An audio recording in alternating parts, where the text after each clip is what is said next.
सर्वमङ्गलमाङ्गल्ये शिवे सर्वार्थसाधिके शरण्ये त्र्यम्बके गौरी नारायणी नमोस्तुते, नारायणी नमोस्तुते। जय माता दी दोस्तों, आज की हमारी इस वीडियो में हम आपके लिए लेकर आए हैं दुर्गा सप्तशती का तीसरा अध्याय, जिसमें महर्षि मेधा सेनापतियों सहित महिषासुर के वध का वर्णन करते हैं।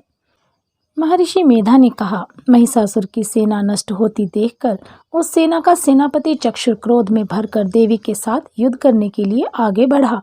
वह देवी उस पर इस प्रकार बाणों की वर्षा करने लगी मानो सुमेरु पर्वत पानी की धार बरसा रहा हो। इस प्रकार देवी ने अपने बाणों से उसके बाणों को काट डाला और उसके घोड़ों और सारथी को मार दिया। साथ ही उसके धनुष और उसकी अत्यंत ऊंची ध्वजा को भी काटकर नीचे गिरा दिया। उसका धनुष कट जाने के पश्चात उसके शरीर के अंगों को भी अपने बाणों से बींध दिया। धनुष, घोड़ों और सारथी के नष्ट हो जाने पर वह असुर ढाल और तलवार लेकर देवी की तरफ आया।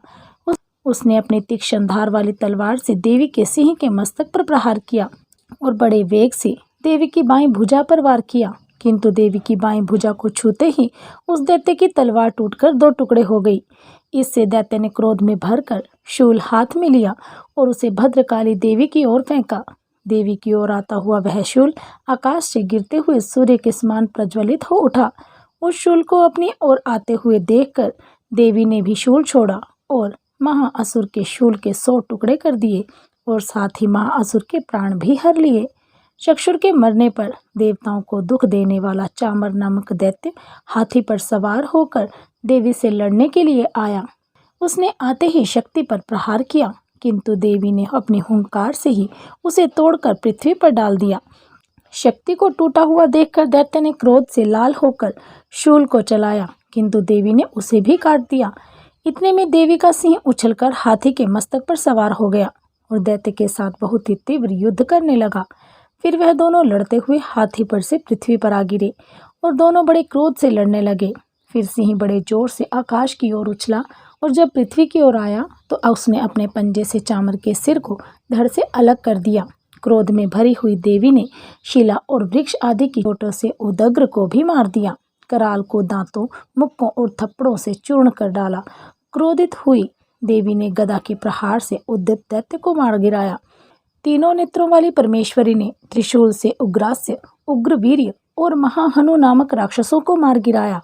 इस प्रकार जब महिषासुर ने देखा कि देवी ने मेरी सेना को नष्ट कर दिया है, तो वह भैंसे का रूप धारण करके देवी के गणों को दुख देने लगा। उन गणों में कितने को उसने मुख के प्रहार से, कितनों को खुरों से और कितनों को पूंछ से, कितनों को सींगों से, बहुतों को दौड़ने के वेग से, अनेकों को सिंहनाद से, कितनों को चक्कर देकर और कितनों को श्वास वायु के झोंकों से पृथ्वी पर गिरा दिया। वह दैत्य इस प्रकार गणों की सेना को गिरा देवी के सिंह को मारने के लिए दौड़ा। इस पर देवी को बड़ा गुस्सा आया। उधर दैत्य भी क्रोध में भरकर धरती को खुरों से खोदने लगा और सींगों से पर्वतों को उखाड़ उखाड़ कर धरती पर फेंकने लगा और मुख से शब्द करने लगा। महिषासुर के वेग से चक्कर देने के कारण पृथ्वी क्षुब्ध होकर फटने लगी। उसकी पूंछ से टकराकर समुद्र चारों ओर फैलने लगा। हिलते हुए सींगों के आघात से मेघ खंड खंड हो गए और श्वास से आकाश में उड़ते हुए पर्वत फटने लगे।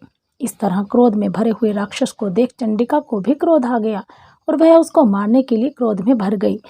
देवी ने पाश फेंककर दैत्य को बांध लिया और उसने बंध जाने पर दैत्य का रूप त्याग दिया और सिंह का रूप बना लिया। ज्यों ही देवी उसका सिर काटने के लिए तैयार हुई तो उसने पुरुष का रूप बना लिया, जो कि हाथ में तलवार लिए हुए था। देवी ने तुरंत ही अपने बाणों के साथ उस पुरुष को उसकी तलवार ढाल सहित बींध दिया। इसके पश्चात वह हाथी के रूप में दिखाई देने लगा और अपनी लंबी सूंड से देवी के सिंह को खींचने लगा और गर्जने लगा। देवी ने अपनी तलवार से उसकी सूंड काट डाली।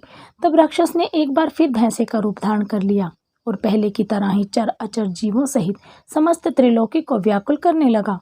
इसके पश्चात क्रोध में भरी हुई देवी बारंबार उत्तम मधु का पान करने लगी और लाल लाल नेत्र करके हंसने लगी। उधर बलवीर तथा मद से क्रोध हुआ दैत्य भी गरजने लगा।